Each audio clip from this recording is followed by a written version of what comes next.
चलिए मैं आपको जरा ग्राफिक्स के जरिए बता दें कि झारखंड में पहले चरण में कितने उम्मीदवार हैं। तो देखिए बात झारखंड की कर रहे हैं जहां पर विधानसभा चुनाव है, पहला फेज है आज और कुल विधानसभा सीट्स का जिक्र कर लें तो 43 सीटें हैं जहां पर कुल 683 उम्मीदवारों की किस्मत दांव पर लगी हुई है। इनमें पुरुष उम्मीदवार कितने हैं? 609 है पुरुष उम्मीदवार। और अगर महिला कैंडिडेट्स की बात करूं तो 73 महिला कैंडिडेट्स हैं जो कि अपनी किस्मत आजमा रही है। थर्ड जेंडर भी है, इसमें एक का प्रत्याशी है जो कि थर्ड जेंडर को रिप्रेजेंट कर रहा है। निर्दलीय उम्मीदवार भी हैं बड़ी तादाद में, 334 निर्दलीय उम्मीदवार हैं।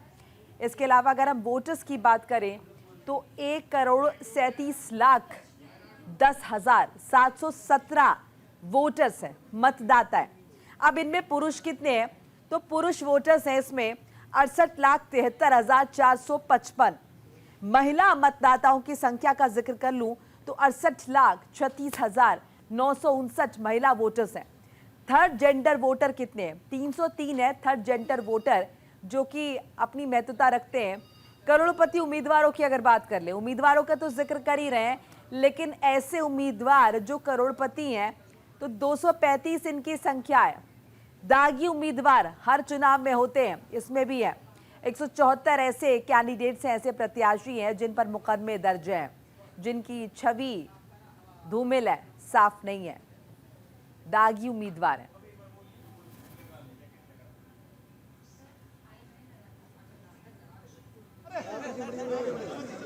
और लाइव तस्वीरें आपको दिखा रहे हैं। प्रियंका गांधी वाड्रा इलेक्टोरल डेब्यू है इनका। देखिए आज इनके किस्मत का फैसला होना है। पीली साड़ी में प्रियंका गांधी वाड्रा और आप देख सकते हैं चारों तरफ उनके सुरक्षा कर्मी, मीडिया कर्मी भी मौजूद है यहाँ पर। आज चूंकि बड़ा दिन है इनके लिए, आज वायनाड में उपचुनाव है और कांग्रेस की प्रत्याशी है प्रियंका गांधी। इन्हें बतौर कांग्रेस प्रत्याशी मैदान में उतारा गया है। प्रचार प्रसार जमकर किया है प्रियंका गांधी ने, 1-to-1 प्रमोशन किया है, लोगों के बीच पहुंची हैं और बातचीत की है, संपर्क साधा है, लोगों को कांग्रेस पार्टी का अपना विजन बताने की कोशिश की है। जाहिर तौर पर देखिए पॉलिटिक्स में एक्टिव तो हमेशा से रही हैं और हमने देखा कि अपने पिता, माता, भाई के लिए भी प्रचार प्रसार किया है चुनावों के वक्त, और अब बारी खुद की है तो कोई कोर कसर तो नहीं छोड़ी है। पहुंची हैं जनता के बीच और लगातार ये बताया उन्होंने कि किस तरह से डेवलपमेंट होगा वायनाड में अगर ये रिप्रेजेंटेटिव बन जाती हैं, अगर ये चुनाव जीत जाती हैं। तो देखिए इस बीच आप तस्वीरों के जरिए देख सकते हैं, चूंकि बड़ा दिन है इनके लिए आज इनकी किस्मत का फैसला होगा। ईवीएम में कैद हो जाएगी शाम होते होते, जब तक वोटिंग की प्रक्रिया चलेगी। इस बीच लगातार लोगों से मुखातिब होते प्रियंका गांधी वाड्रा। सीधी तस्वीरें आपके साथ स्क्रीन पर हम साझा कर रहे हैं। आज इनके लिए बड़ा दिन है। 13 नवंबर को वोटिंग होनी थी वायनाड में और आज 13 नवंबर है, इलेक्शन का दिन है। प्रियंका पहुंची हुई है, ग्राउंड जीरो पर जायजा ले रही हैं और इस बीच देखिए ये भी उत्सुकता जाहिर तौर पर उनके मन में होगी कि जो प्रचार प्रसार किया है, जिस तरह से जनता के बीच पहुंची हैं, उस प्रचार प्रसार का कितना असर आम जनता के बीच होगा। हालांकि देखिए ये जो सीट है वायनाड सीट है, यहाँ पर कांग्रेस का वर्चस्व रहा है। राहुल गांधी ने भी 2 दफ़ा यहाँ से भारी मतों से जीत दर्ज की है। तो ऐसे में अगर हम देखें मेजरली जो कंडीशंस हैं वो फेवरेबल है इनके लिए और फिलहाल यही स्थिति नज़र आती है। हालांकि कुछ भी ऑफिशियली कहना ठीक नहीं होगा क्योंकि मतदाता है अपने मताधिकार का इस्तेमाल कर रहे हैं और जब तक ऑफिशियली रिजल्ट नहीं आते कुछ भी कहना मुश्किल होता है। फिलहाल कयास हैं, अटकलें हैं और जैसा कि राजनीतिक पंडित बता रहे हैं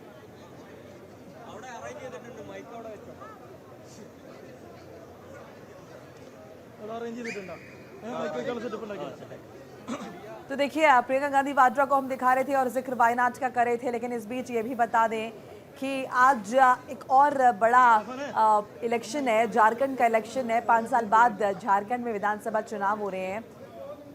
2 चरणों में मतदान है झारखंड में। पहले चरण की वोटिंग आज हो रही है।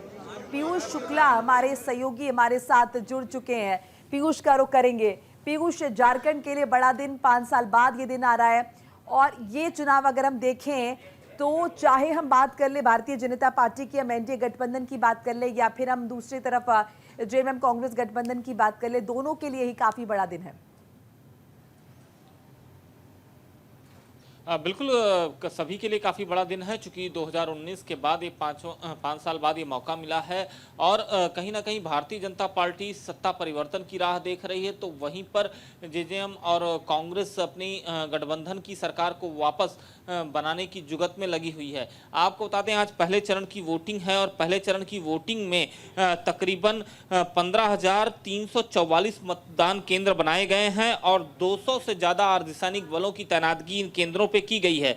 पहले चरण में तकरीबन 683 उम्मीदवार मैदान में हैं, जिसमें 73 महिला उम्मीदवार हैं और सबसे बड़ी बात है कि पहले चरण में 43 जो सीटें हैं उसमें 17 सीटें सामान्य हैं, 20 सीटें अनुसूचित जनजाति की हैं और 6 सीटें अनुसूचित जाति के लिए आरक्षित हैं। और आपको मैं बताऊं कि 2019 में जब यहां पर चुनाव हुए थे तो पहले चरण की इन 43 सीटों का जो आंकड़ा था वो आंकड़ा 13 और 25 का था। 13 सीटों पर भारतीय जनता पार्टी एनडीए जो गठबंधन है उसे जीत मिली थी, तो वहीं पर 25 सीटें ऐसी थी जहां पर जेजेएम और कांग्रेस आरजेडी गठबंधन को मिला था और बाकी अन्य के खातों में सीटें गई थी। तो कुल मिलाकर इन 43 सीटों का जो तिलिस्म था उस तिलिस्म को जीत की दहलीज पर लेके जाने का काम जो है वो जेजेएम और कांग्रेस गठबंधन का हुआ था। तो कुल मिलाकर कहा जा सकता है कि ये एक तरह से जेजेएम और कांग्रेस का एक मजबूत गढ़ है जहां पर भारतीय जनता पार्टी इस बार सेंधमारी की कोशिश में लगी हुई है। बिल्कुल। और ग्राउंड स्तर पर आपको क्या लगता है पीयूष? देखिए जेएमएम ने भी तमाम कोशिशें तो की हैं और अगर हम भारतीय जनता पार्टी का जिक्र करते हैं तो लगातार हमने देखा किस तरह से गृह मंत्री अमित शाह पहुंच रहे हैं, योगी आदित्यनाथ भी पहुंच रहे हैं और प्रधानमंत्री नरेंद्र मोदी भी पहुंच रहे हैं। इस बीच एक प्रतिक्रिया आ रही है, वो जान लेते हैं। Regarding that Churalmala landslide issue and last that Waqf board issue, and how is your response on these things, on this policy? I don't think today is a day of talking about these controversies. I think it's the day for polling right now, and I just hope that everybody exercises their democratic right, comes out and votes. Will you force the majority of Rahul? That is to be seen. We will see. Okay.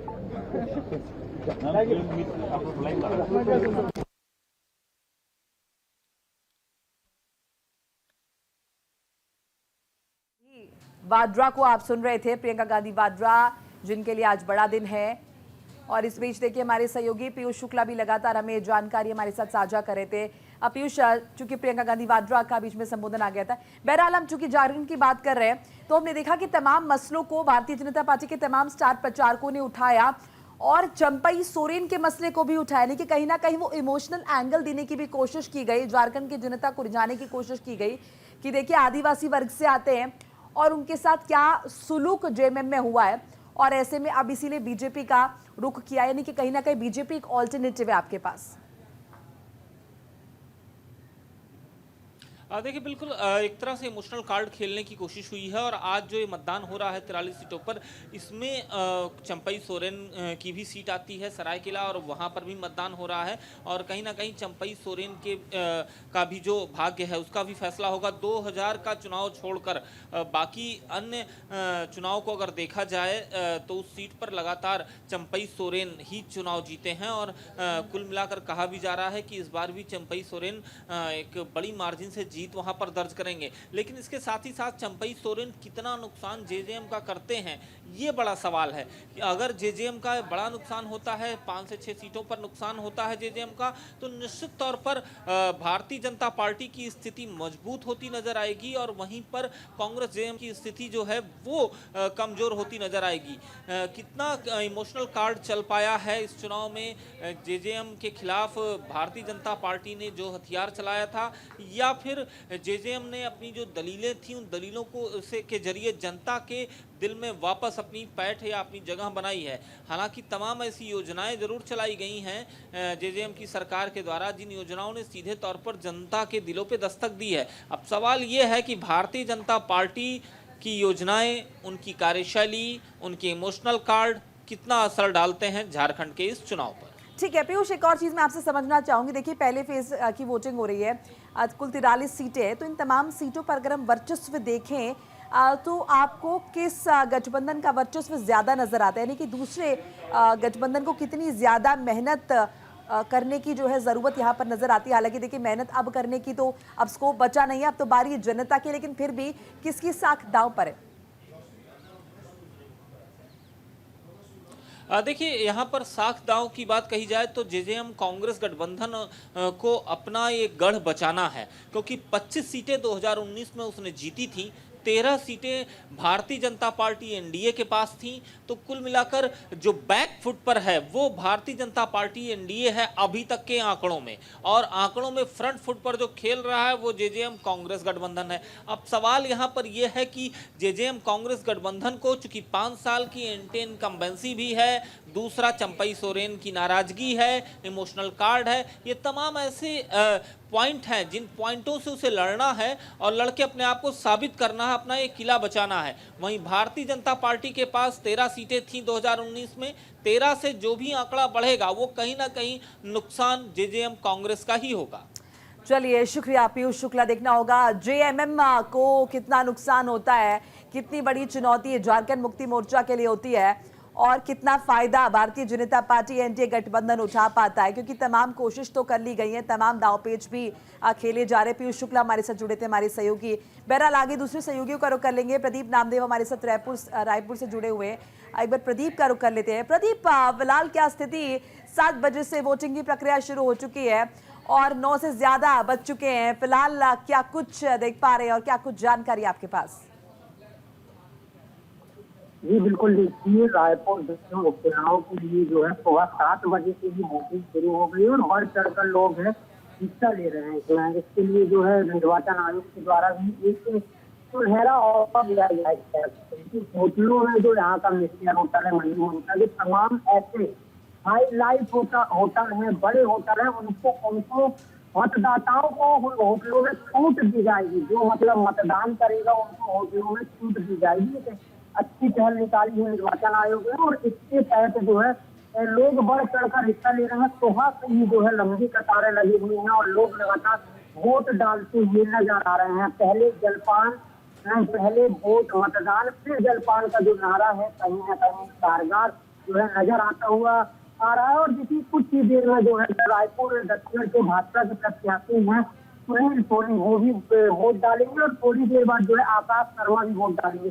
और अभी तक जो है रायपुर ग्रामीण के जो विधायक हैं मोतीलाल साहू वो वोट डाल चुके हैं और जो तमाम नेता हैं भाजपा कांग्रेस के वो भी वोट डाल चुके हैं। तो देखिए रायपुर दक्षिण में कुल मतदाता 2,31,000 हैं, जिसमें महिलाओं की ज्यादा भूमिका है। महिलाओं की अगर संख्या की बात करें तो 1,43,000 महिला मतदाता है और वहीं पुरुष मतदाता की बात करें तो 1,35,000 करीब पुरुष मतदाता है, जिनके लिए जो है 253 मुख्य मतदाता केंद्र बनाए गए हैं और साथ ही 13 सहायक केंद्र बनाए हैं और सुबह से ही लोग बढ़ चढ़कर हिस्सा लेते हुए नजर आ रहे हैं। लगातार जो है मतदान जारी है। ठीक है प्रदीप, आप नजर बनाए रखिए, लौट रहे आपके पास। तो देखिए लगातार कोशिशें की जा रही है, चुनाव आयोग की तरफ से भी पुरजोर कोशिश की गई और सुबह से जैसे हमारे सहयोगी बता रहे हैं लोग मतदान केंद्रों तक पहुंच रहे हैं, अपने मताधिकार का इस्तेमाल कर रहे हैं और लगातार वोट भी डाल रहे हैं,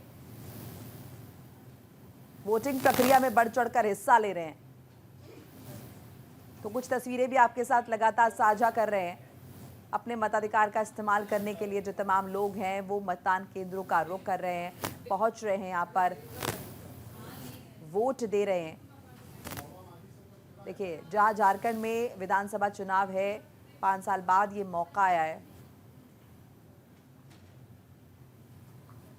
लाडकी बहीण माझी, लाडका युवा, सगळ्यांपुढे आपुला शेतकरी